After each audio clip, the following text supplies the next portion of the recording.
किसी भी कंफ्यूजन के अलावा अगर आप बात करें तो आपकी बुक में यूनिलीवर का स्ट्रक्चर दिया गया है जी। ऐसे ही देखिए जरा बच्चों, किसका? शाबाश। यूनिलीवर का दिया गया है ऑर्गेनाइजेशन स्ट्रक्चर। ठीक है जी। बात यह है कि दो चीजें याद रखनी है आपने। पहली बात आपने जहन में ये रखनी है,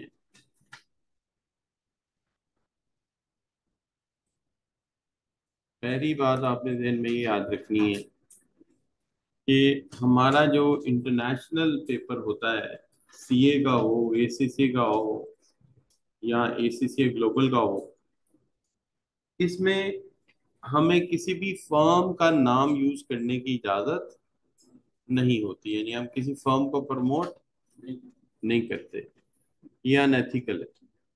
रिपीट करते हैं, बात क्या है, किसी भी इंटरनेशनल बॉडी के पेपर में हम किसी भी ऑर्गेनाइजेशन का नाम यूज नहीं कर सकते। वजह, कोई भी फर्म ये नहीं चाहती कि हम किसी बॉडी को या किसी ऑर्गेनाइजेशन को प्रमोट करें। बात समझ आती है? इसका एक फायदा है, एक नुकसान है। एक नुकसान ये है कि आपको थोड़ा सा एग्जाम्प्लिफिकेशन में प्रैक्टिकल नेम नजर नहीं आएंगे। जो प्रैक्टिकल ऑर्गेनाइजेशन है उनके नेम जो पेपर है उसकी एग्जाम्पल में नजर, और फायदा ये है कि ये पेपर में भी नहीं आएगा। कुछ बात समझ आती है जी? क्या समझाया मैंने? ऑर्गेनाइजेशन का नाम पेपर में यूज नहीं किया जा सकता, एक बात। दूसरी बात, जब ऑर्गेनाइजेशन में नाम यूज नहीं किया जा सकता तो फिर इसका मतलब यह है कि ये ऑर्गेनाइजेशन स्ट्रक्चर ही क्या हो जाएगा? इररेलेवेंट हो जाएगा। पेपर में ये नहीं दिया जा सकता, पेपर में ये नहीं दिया जा सकता। अच्छा, तो इसका मतलब है इसे पढ़ने का कोई फायदा नहीं, इसे पढ़ने का कोई फायदा नहीं है। और उसकी भी अगर आप कहें तो दो वजूहात हो सकती हैं। एक वजह ये हो सकती है कि जब भी हम इनसे मांगेंगे कि आप हमें यूनिलीवर का स्ट्रक्चर दिखा दो करंट वाला, तो जो करंट स्ट्रक्चर है वो चेंज हो चुका है। जो किताब में वो क्या है? एब्सोल्यूट है। तो ये भी एक वजह है कि इसके ऊपर सवाल नहीं आ सकता। जैसे ये देखिए, ये उसके बाद के स्ट्रक्चर है और आपकी किताब में ये वाला स्ट्रक्चर मौजूद नहीं है, बदल चुका है। तो दो वजूहात है, इसमें से सवाल नहीं आएगा। पहली वजह जी, आप किसी कंपनी का नाम पेपर में यूज ही नहीं कर सकते। और दूसरी वजह, जो स्ट्रक्चर आपने हमें दिया है वो आज से तकरीबन कोई 8-10 साल पुराना है और अब कंपनी उसको बदल चुकी है।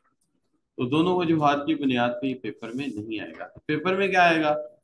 पेपर में सिर्फ कॉन्सेप्ट आएंगे जो हम पढ़ रहे हैं। इसलिए मैं इसमें से दो आर्टिकल कटा रहा हूँ। एक है यूनिलीवर के ऑर्गेनाइजेशन स्ट्रक्चर का, वो मैं नहीं पढ़ा रहा आपको, नोट कर लिया आप लोगों ने। और दूसरा इसके अंदर एक स्टारबक का स्ट्रक्चर है, वो भी हम नहीं पढ़ेंगे। दोनों को ही पढ़ने की कतई कोई जरूरत नहीं है, दोनों ही पेपर में नहीं आ सकते। राइट जी? जब पेपर में नहीं आ सकते तो हमें भी खपने की जरूरत नहीं पुराने स्ट्रक्चर पे। क्या हाल आप लोगों? क्यों भाई? वो मेरी बात समझ आ रही है? ये पहली भी गई, आ गई, चलो अच्छी बात है। तो दोनों पे क्या करोगे? निशान लगा लो ना यार, वो लिख तो दो कि ये क्यों छोड़े। कल परसों किताब देखो, उसके बाद फिर आप क्लास में आके सवाल करो, सर ये दो टॉपिक आपने नहीं पढ़ा है। क्या हाल है? तो बेहतर है आज निशान लगा लो यार, लिख लो किताब पे कि ये क्यों नहीं पढ़ाए, क्योंकि पेपर में किसी भी कंपनी का नाम यूज करना एथिकली मना है। और दूसरी चीज क्या है कि स्ट्रक्चर जब तक हम पढ़ने जाते हैं, स्ट्रक्चर साहब जो है वो तो पुराने हो चुके होते हैं। राइट जी? चलिए, अब बात करते हैं मैट्रिक्स स्ट्रक्चर की। अच्छा, मैट्रिक्स स्ट्रक्चर कैसे वजूद में आया? ये बच्चों बड़ा तरीही वाक्य है। हाँ जी। मैं एक दफा गया बच्चों, मैं गुजर रहा था इस सड़क से, ये जो शेल का पंप है, देखा आपने? इसके साथ एक कॉलेज था, ग्लोबल कॉलेज, और उसके साथ एक रियल स्टेट का ऑफिस था, बहुत बड़े रियल स्टेट का। तो वो मैं गया तो वहां मेरे एक जानने वाले दोस्त हैं, बड़े परेशान बैठे हुए थे। उनका नाम है काशिफ खान। बहुत परेशान बैठे। मैंने कहा यार परेशानी की क्या वजह है? उन्होंने कहा यार तू सही टाइम पे आया, तू ही मसला हल करे। मैंने कहा अच्छा बताएं क्या मसला है।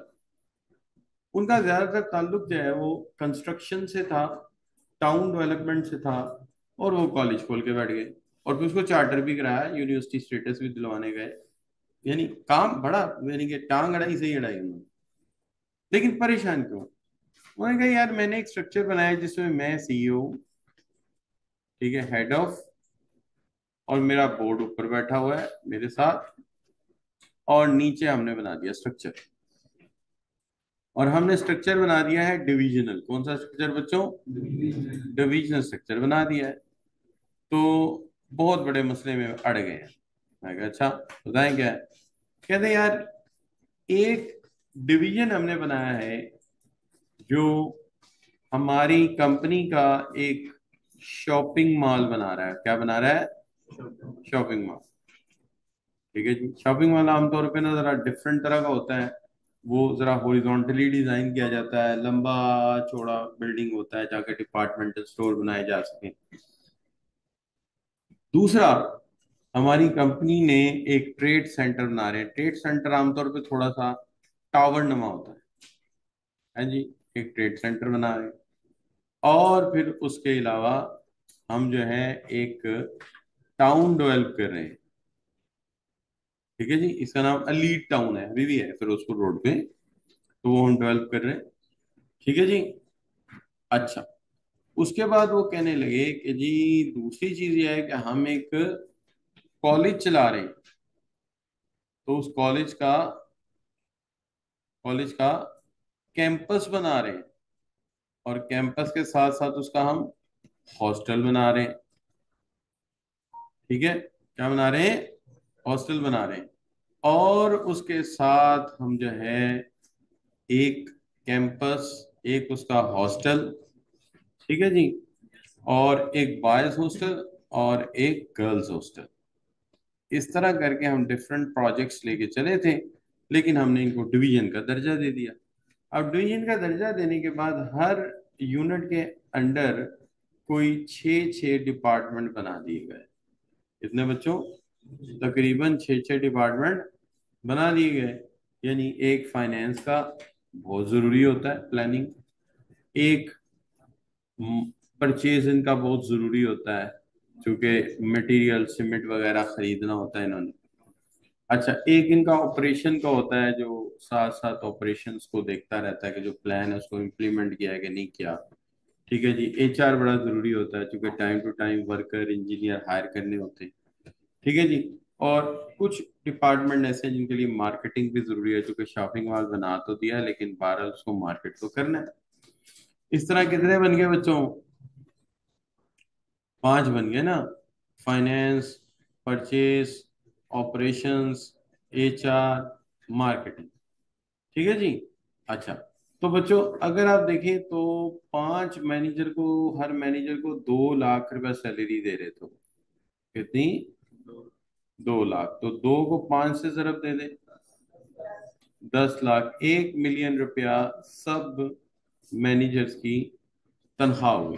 कितनी बच्चों? 1 मिलियन। ठीक है जी। अब इन सब के अंडर अगर ऐसे ही पांच पांच सब यूनिट बने हों, सबके अंडर है जी, क्या हाल है आपका?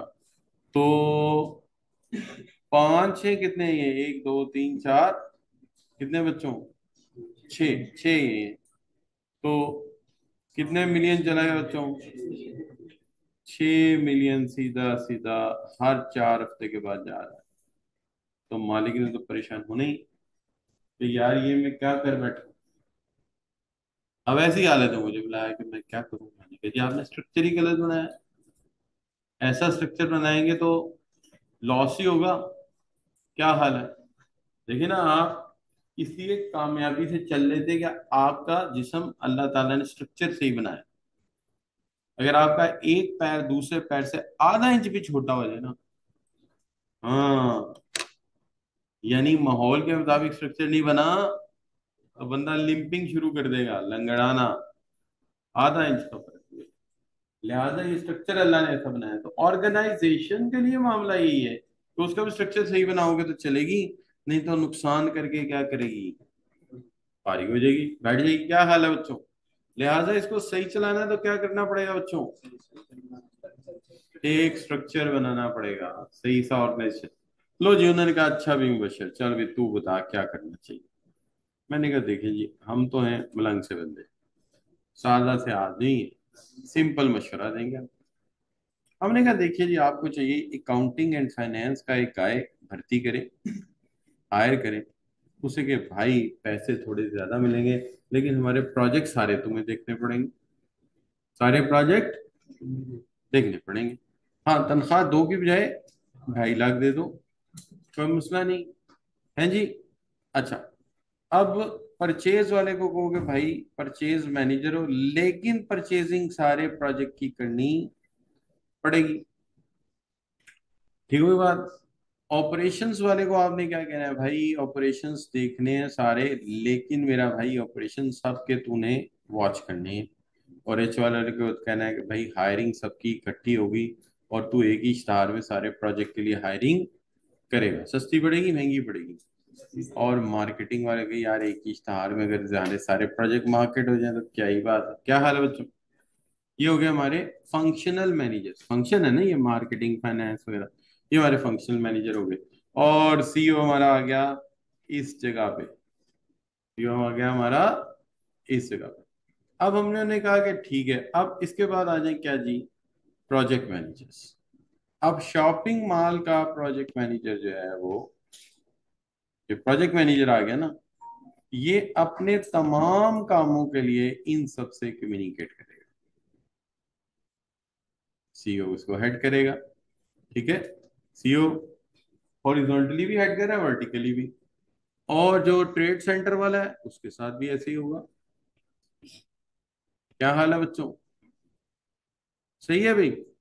अच्छा, और जो टाउन डेवलप कर रहा है उसके साथ भी ऐसे ही होगा। जो कैंपस बना रहा है उसके साथ भी, ठीक है। जो बॉयज का हॉस्टल बना रहा है उसका भी ऐसे ही, और जो गर्ल्स का बना रहा है उसके भी ऐसे ही होगा। ठीक है बच्चों। अब क्या होगा कि ये जो ब्लू वाले हैं ये परमानेंट है, ये ऐसे ही रहेंगे। लेकिन ब्लैक वालों का जब प्रोजेक्ट खत्म होगा वो चले जाएंगे, वो लाइन में के नई लाइन डाल देंगे। अब इस तरह मैंने 6 मिलियन को 1 मिलियन कम में लिया है, यानी 5 मिलियन का मैंने उसे फायदा दे दिया, सीधा सीधा स्ट्रक्चर उसका ठीक करके। कितना? 5 मिलियन का। अब वो ढूंढता रहता मुझे, यार तू किधर चला गया है, तेरे बगैर काम नहीं चलता। अपने इंस्टीट्यूट की उसने बॉडी में मुझे बिठाया कि यार तू एजुकेशनल कोर कमेटी में बैठा कर, बड़े बड़े काम उसने कहा कि ये करा करो। खैर एनीवे, लेकिन हमारे पास इतने टाइम होते नहीं है, पहले ही हमने इतने काम पकड़े होते हैं कि वही हो जाए, वही बड़ी बात है यार। अच्छा एनीवे, तो इसलिए वो जो है हमने उसकी टीम थी फिट फिट कर सही जी। ऐसे बनता है बच्चों मैट्रिक्स स्ट्रक्चर, ये बन गया मैट्रिक्स। साबित ये हुआ कि फंक्शनल और डिवीजन दोनों को इकट्ठा कर देते हैं। यानी एक तरफ आपके प्रोजेक्ट्स हैं, आमतौर पर प्रोजेक्ट स्ट्रक्चर में यूज होता है, इनको आप अपने प्रोडक्ट्स भी कह सकते हैं। यानी उस कंपनी के ये क्या है, प्रोडक्ट्स हैं। और दूसरी तरफ इसके कौन है, फंक्शंस है। प्रोडक्ट्स है, फंक्शन। तो एक तरफ सारे के सारे प्रोजेक्ट्स, और दूसरी तरफ सारे के सारे फंक्शंस। तो ये एक ही अम्ब्रेला के अंदर दे दिए जाते हैं। इस तरह कॉस्ट क्या होती है, सेव हो जाती। राइट जी। तो ये प्रोजेक्ट स्ट्रक्चर के लिए बहुत आइडियल है। हमारे सॉफ्टवेयर हाउसेस में भी ऐसे ही होता है। जो ऑफिस के मैनेजर होते हैं परमानेंट होते हैं, जो प्रोजेक्ट्स होते हैं उनकी टीमें बनती रहती हैं टूटती रहती हैं, एक प्रोजेक्ट मुकम्मल हो जाता है दूसरा शुरू हो जाता है। राइट जी। ठीक है। तो ये एक नेटवर्क किस्म का स्ट्रक्चर है, इसलिए इसे मैट्रिक्स भी कहते हैं। और इसमें टीम्स ही टीम्स नजर आएंगी। मिसाल के तौर पर अगर कोई बंदा आपसे पूछे शॉपिंग मॉल की टीम में कितने प्लेयर हैं, तो आप कहें कितने प्लेयर हैं शॉपिंग मॉल की टीम में? क्यों भाई? छह नहीं हो जाएंगे?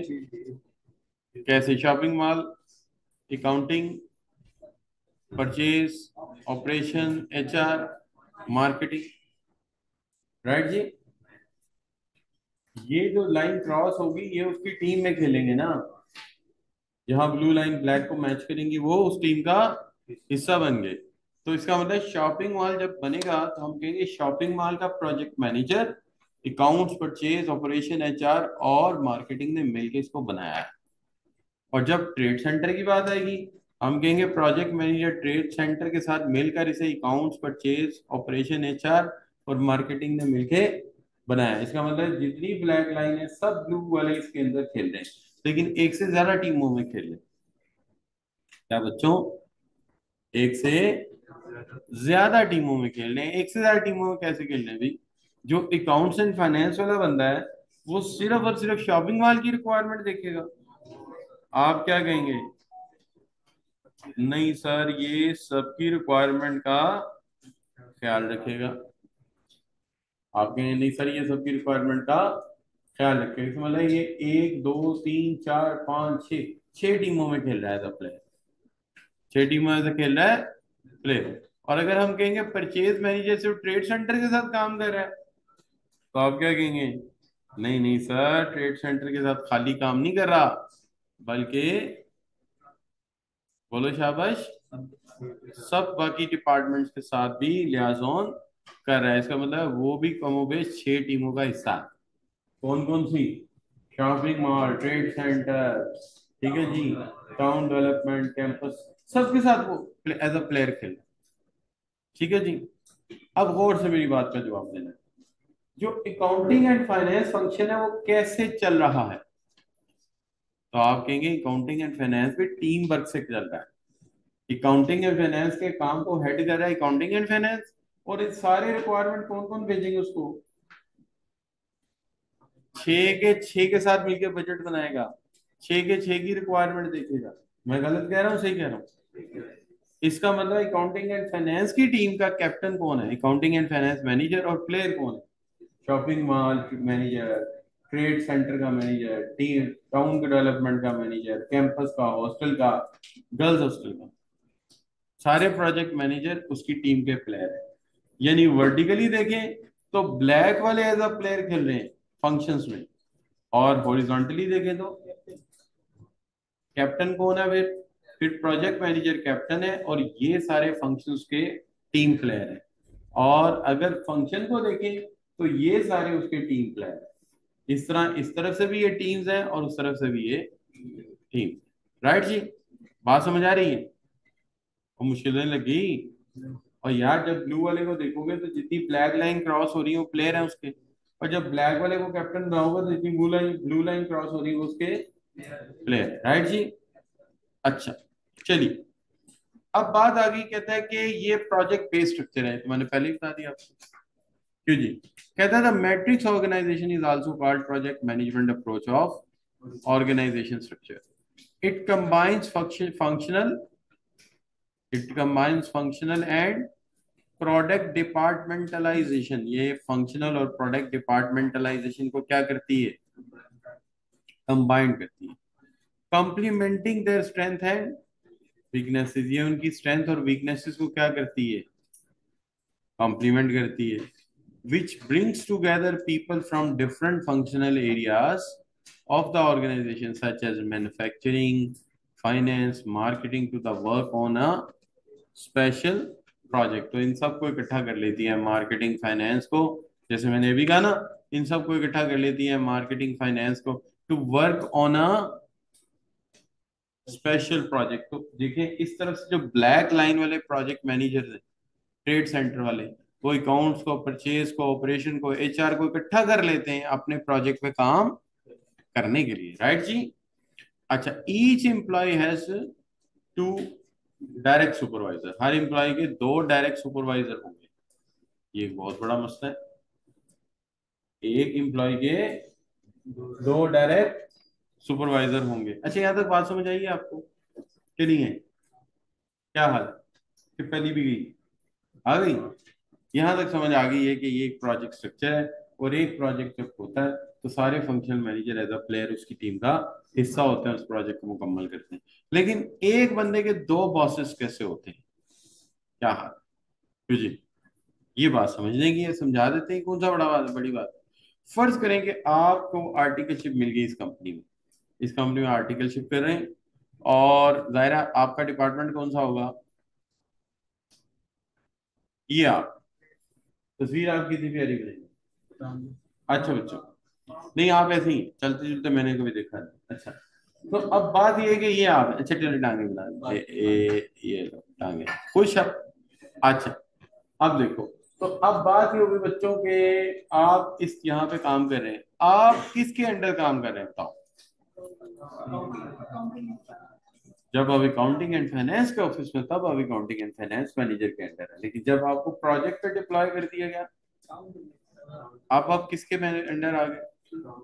हाँ, यही तो मसला है। उधर से इंस्ट्रक्शन दे रहा होगा accounts manager according to finance rules, और इधर से इंजीनियर तंग कर रहा होगा इंजीनियरिंग रिक्वायरमेंट के मुताबिक। मिसाल के तौर पे एक छोटी सी बात कर लेते हैं। कहते हैं जी कि वो कहता है कि देखो, कोई भी चीज खरीदे ना ये लोग, कोई भी चीज ये खरीदें, इनसे इनवॉइस पहले लेना और फिर इनको पैसे देना। ये किसने कहा? अकाउंट्स मैनेजर क्या कहा? ये जो भी खरीदें, इनवॉइस पहले लेना, पैसे बाद में देना। लेकिन जब आप उस प्रोजेक्ट पे गए और पैसे कैश दे दिए बॉस ने, अब आप वहां जाके बैठे, तो उन्होंने कहा पैसे दो, हमने फलां चीज लानी। आपको नहीं, मैं तो ऐसे पैसे नहीं देता, पहले आप चीज लाएं। तो वे चीज कहाँ से लाएं? पैसे दोगे तो चीज आएगी ना। अब बॉस ने क्या कहा था? इनवॉइस पहले लेनी है, चीज वो अपने पास से लाएं, प्रोजेक्ट करने हैं, खाली जेब क्यों है? और वहां गए तो प्रोजेक्ट मैनेजर क्या कहते हैं? हम घर से पैसे क्यों लाएं? तुम पैसे दो, चीज आएगी तो इनवॉइस आ जाएगी। अब क्या करें बेचारे, इसकी माने कि उसकी माने? क्या हाल है बच्चों? क्यों भाई? इसको कहते हैं डुअलिस्टिक डिमांड। ड्यूल डिमांड, बंदे के ऊपर डबल डिमांड आ गई, उसका कॉन्फ्लिक्टिंग डिमांड पैदा हुई। क्या पैदा हुई बच्चों? जब भी दो रास्तों में आपको इंतखाब ना हो सके कौन सा सही है, तो उसको क्या कहते हैं? अंग्रेजी में उसे कहते हैं कॉन्फ्लिक्टिंग डिमांड। आपको दो तरह की डिफरेंट डिमांड का सामना, ये बड़ी क्रिटिकल सिचुएशन होती है, ये बड़ी क्रिटिकल सिचुएशन होती है। दोनों आपके बॉस हैं, आप किसी को भी इनकार नहीं कर सकते। क्या हाल है बच्चों? सही कह रहा हूँ? दोनों आपके बॉस हैं, आप किसी को भी इनकार नहीं कर, आप करें क्या?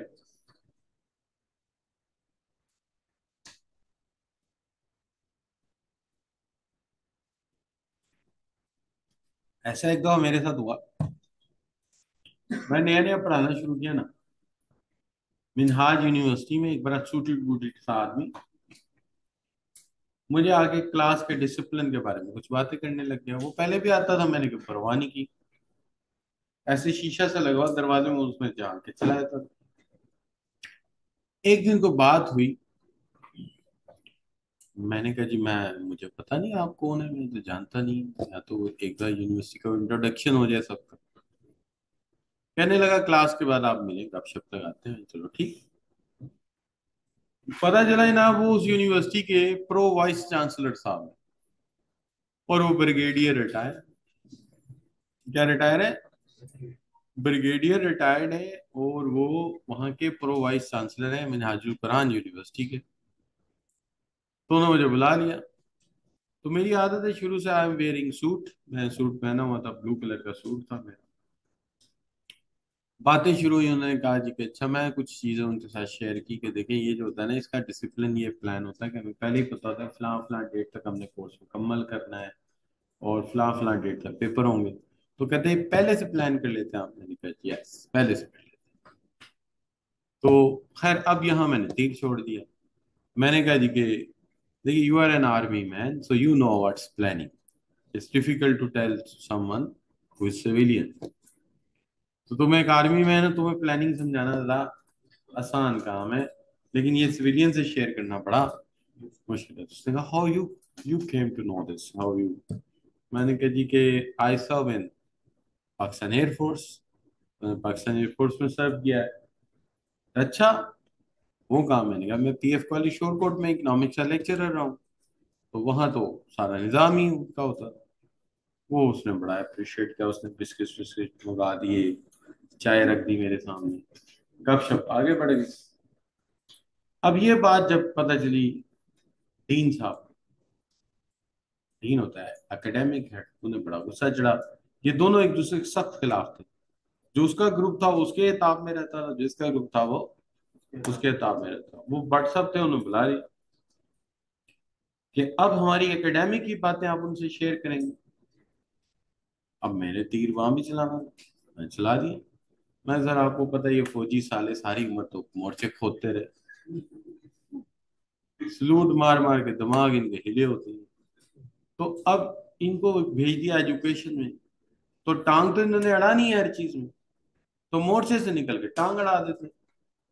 वो इतना खुश हुआ, उसने पूरी केक रस की ट्रे ही मेरे आगे रख दी। खाता पीता बहुत था, बट था ट्रे, और फिर चाय ला के उसने पूरा जग ही रख दिया मेरे सामने, पियो। मैंने कहा अच्छा, दूध पत्ती मिलती थी बड़ी अच्छी। मैंने कहा अच्छा चलो सही। बहरहाल बच्चों, ये हो गया वाकया, टाइम निकल गया। मैंने कहा चल यार, मैंने दिल में कहा बशर तूने तीर दोनों जगह छोड़ दिया है, किसी वक्त इनकी सुलह होगी तो बड़ा फटा पड़ेगा। मैंने कहा चलो, मैंने कहा यार दिल में, मैंने कहा यार कहाँ सुलह होनी, कोई बात नहीं तू करा। अब मई जून आ गया ना, तो मैं जाता था वहाँ हफ्ते में 2 दिन। सैलरी वो फिक्स दे रहे थे, उस जमाने में देते थे। 2 आवर्स आता था गालिबन 2 दिन, वो मुझे 5500 दे दिया करते थे। मैं बड़ा यार, मोटरसाइकिल पे जाना होता था। और 5500 उस जमाने में एक आम पढ़े लिखे बीएस लेवल के बंदे की पे होती भी थी, वैसे इतनी ही थी, इससे ज्यादा नहीं थी। लेकिन मुझे तो सिर्फ 2 दफा जाना था ना हफ्ते में, मंडे और ट्यूसडे, 2 आवर्स के लिए, और 5500 मिल रहा था। मैंने कहा ठीक है यार, कुछ इधर से ले लिया, कुछ ग्लोबल वाले दे देते थे, कुछ पीरियड यूनिवर्सिटी से कमा लिया। वो जमा जुमा करके मेरा कोई 30-35 बन जाता था। तो उस जमाने 30-35 बहुत था। मैंने कहा यार बस ठीक है, चल रहा है काम, अल्लाह का शुक्र। ठीक है, वो तो मतलब कि फिर फटा ये पड़ा कि जी मई के महीने के बाद गर्मियों की छुट्टियां हो जाती थी वहां, मुझे भी छुट्टियां होंगी, बच्चे पेपर देने चले गए। उस जमाने में पेपर पंजाब सी का देते थे इनके बच्चे, क्योंकि इनके अपनी यूनिवर्सिटी के बाद चार्टर अभी नहीं आया। तो मई जून जुलाई अगस्त आ गया। तो अगस्त में मुझे अकाउंटेंट की कॉल आई कि आप कहाँ पे हैं। मैंने कहा जी मैं घर पे हूँ। कहते आप आते क्यों नहीं। मैंने कहा जी वो कोर्स खत्म हो गया था, बस फिर नहीं आया मैं। कहते यार सैलरी तो ले जाते हैं। मैंने कहा सैलरी तो मैं ले गया था उस वक्त ही, जब काम खत्म हुआ था। तो मेरा आया था कोर्स खत्म, सैलरी खत्म। उन्होंने कहा नहीं जनाब, आपका तो ऑर्डर हुआ हुआ है परमानेंट विजिटिंग का। तो परमानेंट विजिटिंग स्टेटस होता है कि छुट्टियां भी मिलेंगी, सब कुछ मिलेगा, रहेंगे आप विजिटिंग, तनख्वाह आपको परमानेंट ही मिलेगी। लो जी, मुझे नहीं याद पड़ता कि मैंने बाइक को किक मारी है या नहीं मारी। 2.5 महीने की तनख्वाह थी। रावी रोड से मैं निकला, वहां मैं रहता था, माल रोड भी निकल गया जनाब। बस उड़ता हुआ मैं 365 मॉडल टाउन पहुंचा, ये जहाँ आप उनका तहरीक का ऑफिस है, ये यूनिवर्सिटी होती है। यहाँ जनाब मैंने क्या है ना, वो तकरीबन कितना जनाब, 3 महीने के पैसे हो यार। तो अपना कोई तकरीबन मैंने कोई 16,000 रुपया लिया, जिसका 1 घंटा पहले तक कोई खबर नहीं थी। फिर मैं जज्बाती हो गया ना, उन पैसों की गाड़ी ले ली। तो मेहरान आती थी उस जमाने में 3,15,000 की, 3,15,000। उसकी किस्त जो बनती थी 90,000 मैंने एडवांस दे दिया, उसकी किस्त थी 5600। तो 100 रुपया मैं पास से डाल देता था, और किस्त गाड़ी की चली जाती थी। वो जब तक गाड़ी क्लियर नहीं हुई, काम चलता रहा। वाइस चांसलर साहब को हार्ट अटैक आ गया कुछ 7 साल बाद जाके। वो चले गए अमेरिका, पेस पेस लगवाने, पेस मेकर लगवाने। तो दूसरा वाइस चांसलर आ गया, उसने वो सर्कुलर देखा, उसने कहा ये किस बेवकूफ ने किया हुआ है? यानी ऐसी कौन सी स्किल आ गई कि जनाब बंदा आएगा सिर्फ 4 घंटे तनख्वाह लेगा, उन्हें बुलाओ इसको। मैं आ गया, मेरे से थोड़ी बहुत गपशप हुई ना, तो कहता नहीं नहीं, तू बंदा काम का है, तू ऐसा कर, तू हमारे पास परमानेंट आ जाया कर, और तू जैसे दूसरे आते हैं ना 8 से 5 या 8 से 4, वो तू भी आया कर, और पैसे तुझे मैं इससे डबल भी दे दूँ। और मैं कहा जा यार, तू क्या बातें कर रहा है, तुझे क्या पता कि हम क्या चीज है। नहीं, अल्लाह करम है, जा यार, तू किस चक्कर में बैठा हुआ है। मैंने कहा नहीं सॉरी, ये तो नहीं हो सकता। सीधी बात।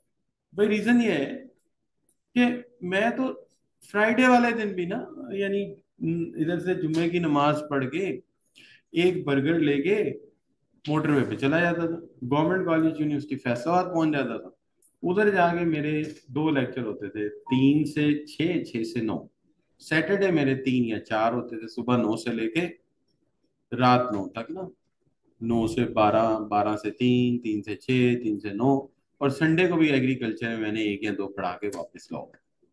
उन दिनों मैं ये ले रहा था प्लाट, अपना इंजीनियर टाउन में मेरा प्लाट है, घर है, उसके पैसे इकट्ठे करने।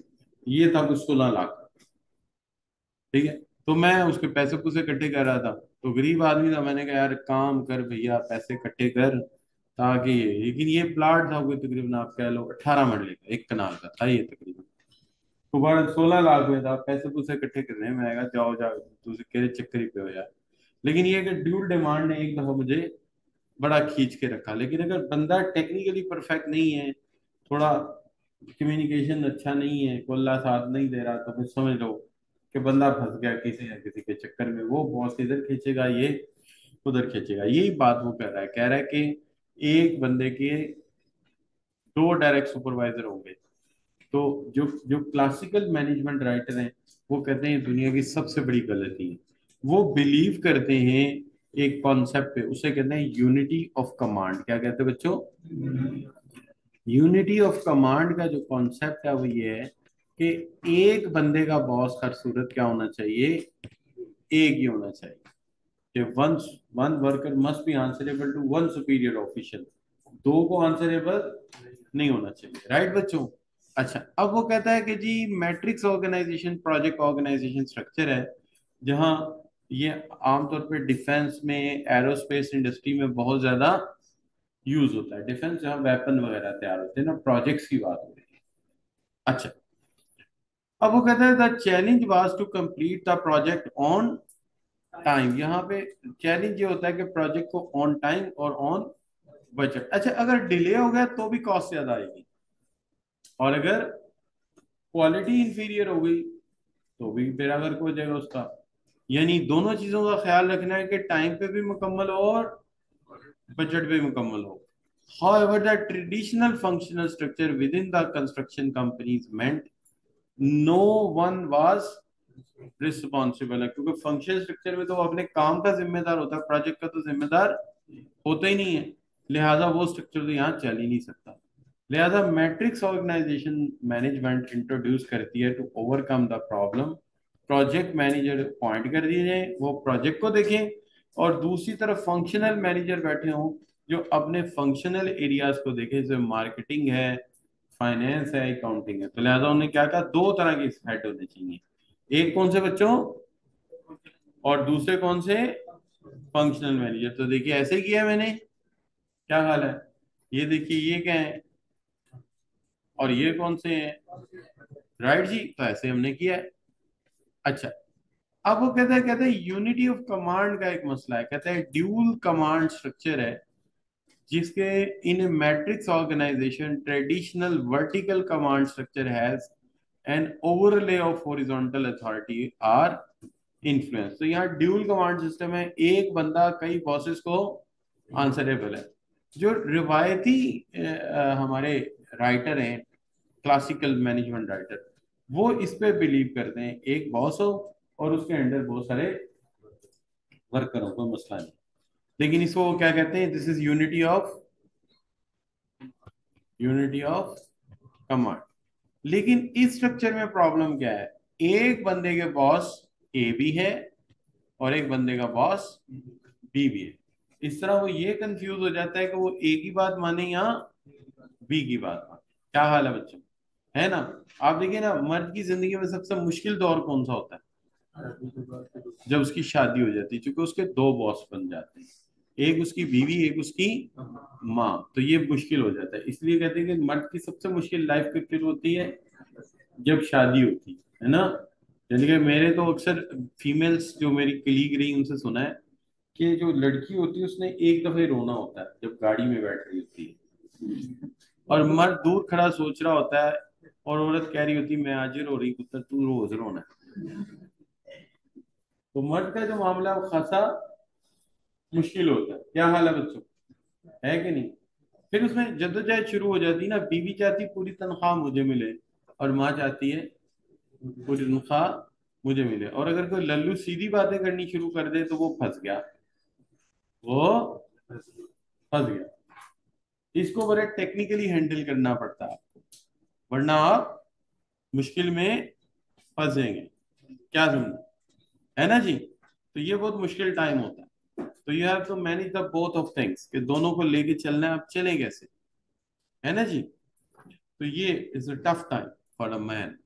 अच्छा बच्चों, द डिफरेंस बिटवीन मैट्रिक्स और organization structure and project organization structure, that with a project organization, project management comes to an end when the project end। कहता है अगर मैं इस यहाँ पे ये जो मैंने प्रोजेक्ट रखे हैं इसकी आप प्रोडक्ट्स रख दूं तो ये भी परमानेंट हो जाएंगे, ये भी। पर जाहिर है फिर यहाँ पे लिखा होगा ना, यहाँ एक चाय बना रहे होंगे हम, ठीक है जी, एक हम टूथपेस्ट बना रहे होंगे, तो वो हमने बंद थोड़ी कर देना, तो चलता रहेगा। क्या हाल है? प्रोजेक्ट्स होंगे तो क्या होगा, प्रोजेक्ट खत्म होगा वो लाइन मिटा देंगे वहां से। लेकिन अगर हमारे प्रोडक्ट हैं जैसे चाय की पत्ती, सोप, साबुन वगैरह, ये हमारे प्रोजेक्ट्स हैं, ये हमारे प्रोडक्ट्स होते, प्रोजेक्ट्स ही का, तो क्या ये कभी खत्म होते? तो यही बात है कि अगर ये प्रोजेक्ट्स हैं तो क्या होगा, ये एंड हो जाएंगे। और अगर ये प्रोडक्ट है तो फिर ये एंड नहीं होंगे। तो कहता है मैट्रिक्स ऑर्गेनाइजेशन स्ट्रक्चर जो है, is authority and command is permanent, यानी कि वो फंक्शनल स्ट्रक्चर वैसे ही रहेंगे, marketing, finance, production, sorry, marketing, finance, operation. लेकिन प्रोजेक्ट्स जो होंगे वो जब खत्म होंगे तो ये स्ट्रक्चर में खत्म हो जाएंगे। लेकिन इस सारी में क्या है, इधर भी टीम है उधर भी टीम है, लिहाजा इनमें सबसे जरूरी चीज क्या है? कम्युनिकेशन। और प्रोजेक्ट में हमेशा क्या होता है? गेटिंग द जॉब, काम होना चाहिए करे कोई भी, काम होना चाहिए चाहे कोई भी करे। ऐसे होता है कि नहीं? बताओ, टीम में कोई मैच हम जीते हों, और जीतने में सबसे ज्यादा रोल आखिरी वाले 10वें बैट्समैन का हो, तो हमने कभी एतराज किया है कि नहीं नहीं हम इसको जीत नहीं मानते, 10वां बैट्समैन अगर छक्का ना मारता तो आप तो हारे हुए थे? ऐसा हुआ कभी? हम क्या कहते हैं, भाई टीम में काम करना है, चाहे ओपनर करे चाहे 10वां बैट्समैन करे, हमें इसकी परवाह, काम होना चाहिए। क्या हाल है बच्चों? तो टीम में क्या होता है? काम होना चाहिए, राइट जी? अच्छा, तो सबसे पहली बात कहता है अगर ये प्रोडक्ट स्ट्रक्चर होता तो फिर ये लाइनें परमानेंट हो जाती, काली काली वाली जो हमने इधर से बनाई, चाय, दूध, बाथ सॉल्ट, तो फिर तो पक्के पक्के रहते हैं। लेकिन प्रोजेक्ट में तो क्या होंगे, मुकम्मल होने पर ये लाइनें, जो मुकम्मल हो जाए लाइन मिट जाएगी, उसकी जगह नया प्रोजेक्ट आ जाएगा। लेकिन कहता है कि इसमें दोनों तरफ कम्युनिकेशन जरूरी है।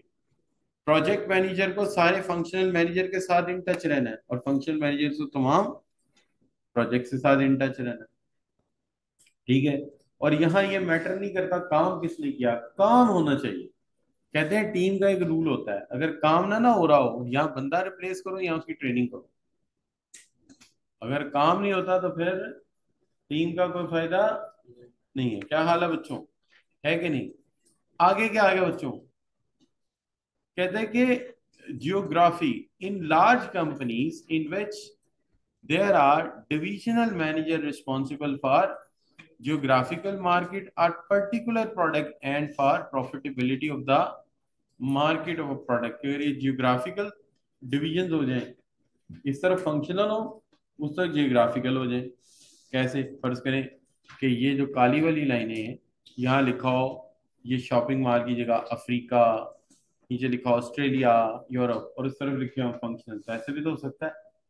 तो फिर जो प्रोजेक्ट मैनेजर है वो इलाकों के जिम्मेदार बन जाएंगे, तो वहां भी ये हो सकता है, वहां भी ये हो सकता है, राइट जी। और फंक्शनल मैनेजर हेड है किस चीज के बच्चों? शाबाश। फंक्शनल मैनेजर किस चीज के हेड है?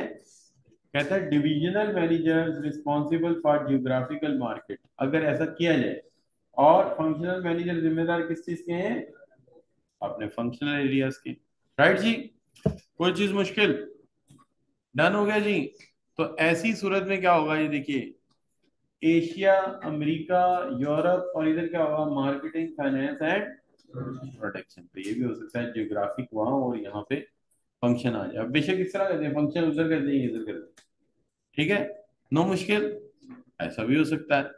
ठीक है जी। एक यूनिवर्सिटी के अंदर तो चलते ही मैट्रिक स्ट्रक्चर है, एक यूनिवर्सिटी के अंदर तो चलता ही मैट्रिक स्ट्रक्चर है। कैसे?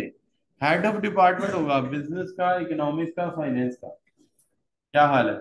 और फैकल्टी 1 2 3, उसका एक लेक्चर इकोनॉमिक्स का बीबीए में होगा, दूसरा एमएससी इकोनॉमिक्स में होगा, तीसरा फाइनेंस के बच्चों को इकोनॉमिक्स पढ़ा रहा होगा। क्या हाल है कि नहीं बच्चों? क्यों भाई? डिपार्टमेंट हेड क्या करेगी, अपने अपने डिपार्टमेंट में इंश्योर करेंगे कि काम ठीक हो रहा हो, लेकिन जो फैकल्टी होगी वो डिफरेंट जगह पे डिपार्टमेंट में पढ़ा रही होगी। मुश्किल बात तो नहीं करती मैंने? क्या हाल है? क्यों भाई? ये इलाकों की समझ आती है जो मुख्तलिफ इलाके और फंक्शनल हेड भी हैं। और दूसरी समझ आ रही है आपको कि फैकल्टी है, और फैकल्टी जो है वो डिफरेंट डिपार्टमेंट्स में पढ़ा रही है, तो ये भी क्या है, मैट्रिक्स। इसको पढ़ते हैं इन्होंने कैसे लिखा है। इन्होंने लिखा है, कहता है यूनिवर्सिटी, लिखा है a university is which there is a traditional command structure based on the head of faculty and head of department. अब मेरी डायग्राम बताओ, हेड ऑफ डिपार्टमेंट का है और हेड ऑफ फैकल्टी किधर है? हेड ऑफ डिपार्टमेंट वो ऊपर है, जो एक बिजनेस का हेड है, एक इकोनॉमिक्स, एक फाइनेंस का, और हेड ऑफ फैकल्टी किधर है? इस तरफ है। ठीक है नहीं? क्या हाल है बच्चों? अकाउंटिंग का जो प्रोफेसर है या अकाउंटिंग डिपार्टमेंट की जो फैकल्टी है, वो तीन जगह पढ़ा रही होगी अकाउंटिंग। क्या हाल है? फाइनेंस वालों को अकाउंटिंग पढ़ानी पड़ेगी, बिजनेस वालों को पढ़ानी पड़ेगी, और इकोनॉमिक्स वालों को भी पढ़ानी पड़ेगी। सही होगी बात? तो एक तरफ क्या है बच्चों, बात समझ आती है? जरा पढ़ो, पूरा पढ़ो, शाबाश। ठीक है जी।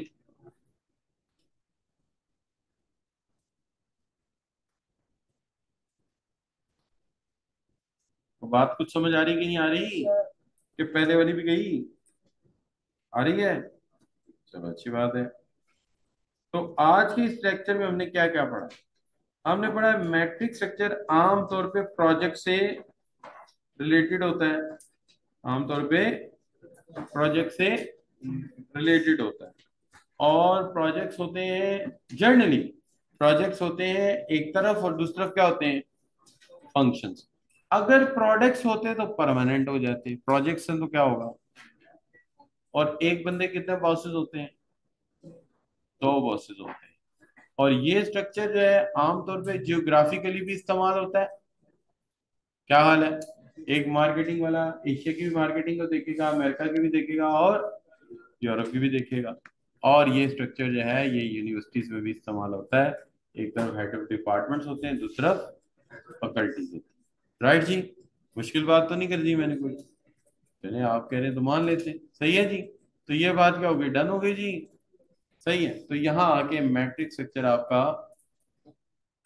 डन हो गया। ठीक है। अब आगे देख लेते हैं क्या पढ़ना है हमने। आगे हमने पढ़ना है मैट्रिक्स स्ट्रक्चर, स्टारबक्स हम छोड़ देंगे। अब हम शुरू कर देंगे दूसरा हिस्सा, चेन ऑफ कमांड वाला। अब देखिए, शुरू में जब ये स्ट्रक्चर शुरू किया था आपने, ये डिपार्टमेंट शुरू किया था, आपने कहा था इस चैप्टर के 4 हिस्से बनाएंगे। पहला तो था उसकी डिस्क्रिप्शन, चैप्टर की डेफिनेशन, वो तो उस वक्त कर ली थी। दूसरा क्या था? तो डिपार्टमेंटलाइजेशन आज खत्म हो गई ना, कितनी कितनी कराई है? एक एंटरप्रेन्योर कराई, ये भी इसका हिस्सा है। दूसरी, तीसरी, और चौथी, जियोग्राफिक तो डिवीजन का हिस्से थे ना, geographic is the geographic divisions, और आज क्या कराया, मैट्रिक्स। डिपार्टमेंटलाइजेशन क्या हो गई, खत्म हो गई। हाइब्रिड ये होती है कि जो आमतौर पे कंपनियां होती हैं वो इन सबको मिला के अपना स्ट्रक्चर बना देती हैं, वो किसी एक को फॉलो नहीं करती, वो अपना फायदा सोचती है। मिसाल के तौर पे जितनी कंपनियां डिविजनल स्ट्रक्चर बनाती हैं, फाइनेंस का ऑफिस एक ही बना देती है, और वो फाइनेंस का ऑफिस सारे डिविजन्स को डील करता है ताकि कंट्रोल फाइनेंस के ऊपर उनका रहे। इससे वो स्ट्रक्चर क्या बन जाता है, देखिए ना, प्रोजेक्ट स्ट्रक्चर हो गया ना, एक फाइनेंस मैनेजर सारे डिविजन्स को देख रहा है अगर, ठीक है, तो इधर से देखें मैट्रिक्स है, उधर से देखें तो डिवीजन है, इसलिए ये क्या बन गया, हाइब्रिड। तो हाइब्रिड का मतलब है जब दो के फीचर इकट्ठे करोगे क्या बन जाएगा, हाइब्रिड। अच्छा, तीसरी चीज हमने क्या पढ़नी थी, span and control. Span and control पढ़ना, ये पढ़ना था ना, तो स्पैन एंड कंट्रोल हमारा नेक्स्ट टॉपिक होगा, राइट जी। स्पैन ऑफ कंट्रोल का मतलब ये होगा एक बॉस के अंडर कितने वर्कर होने चाहिए। इस पे हम अपनी बात जारी रखेंगे अपने कल के लेक्चर, ठीक है जी। अच्छा, आपका टेस्ट हमने डिस्कस करना है, वो असल में इन्होंने स्लाइड्स में से शेयर नहीं की थी, आज ये कह रहे हैं कि हमने शेयर कर दी है।